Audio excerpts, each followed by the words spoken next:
शिवलिंग पर श्रृंगार के बाद अचानक टूटकर गिरा भांग का मुखौटा। 2 दिन पहले 18 अगस्त सोमवार रात 8 बजे की घटना। ज्योतिषाचार्य ने कहा अप्राकृतिक घटना का संकेत।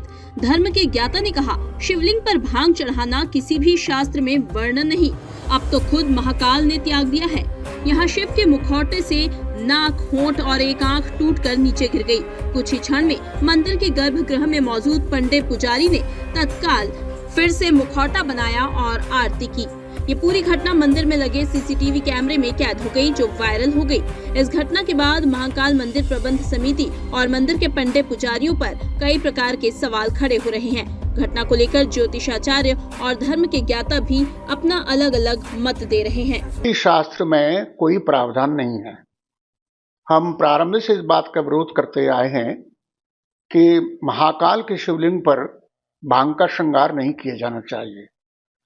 पहली बात तो यह है कि शास्त्रों में कहीं भी कोई उल्लेख नहीं है, न शिवपुराण में न लिंग पुराण में।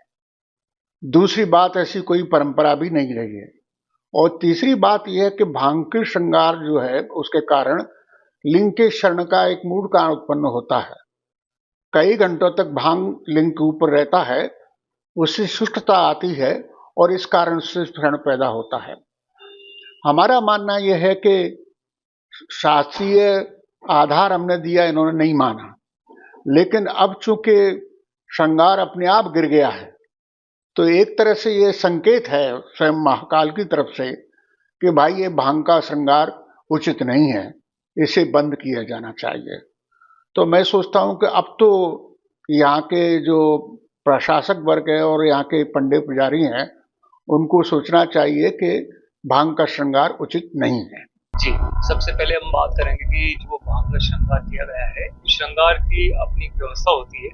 यहाँ पर 2 मत परिलक्षित होते हैं। पहला परिलक्षण ये होता है कि देवता जिस विग्रह को पसंद करते हैं उस विग्रह को स्वीकार करते हैं। यदि विग्रह में किसी प्रकार की त्रुटि हो या कहीं अश्रद्धा हो तो ऐसी स्थिति में देवता विग्रह को स्वीकार नहीं करते। ऐसा कहा जा सकता है कि जब विग्रह बनाते समय मानसिकता कहीं और हो या धर्म का प्रभाव न हो, ऐसी स्थिति में विग्रह का त्याग हो जाता है। यदि हम वैज्ञानिक दृष्टिकोण से बात करें, वैज्ञानिक दृष्टिकोण में बात आती है कि बेसाल्ट के स्टोन की जो सीरीज होती है या बेसाल्ट से जुड़े सब सीरीज में जो स्टोन्स होते हैं उससे जुड़े पत्थरों की अपनी आर्द्रता होती है, खासकर तब जब बाहर वर्षा ऋतु का वातावरण बनता हो और अंतर से या पाताल लोक से या भूमि से पानी की स्थिति क्रॉस होती हो, तो आंतरिक आर्द्रता और आंतरिक ऊष्मा का जो संयोजन होता है उसके चलते बाहरी आर्द्रता वाली भांग का जो श्रृंगार हमने किया है, उस भांग में जो जल की मात्रा है, उष्णता के प्रभाव की स्थिति है, उसके कारण भी ये स्थिति बनती है। इसको हम एक प्रकार से और देख सकते हैं कि जो वर्तमान की घटनाक्रम है, ये ऋतु परिवर्तन का भी संकेत है। भविष्य में कई प्रकार से जल की स्थिति, बाढ़ की स्थिति अलग अलग पार्ट में दिखाई देगी। विशेष तौर पर दक्षिण पश्चिम दिशा में इसका प्रभाव दिखाई देगा। वहीं कई प्रकार की अप्राकृतिक घटनाओं का भी क्रम आने वाले 4 महीने में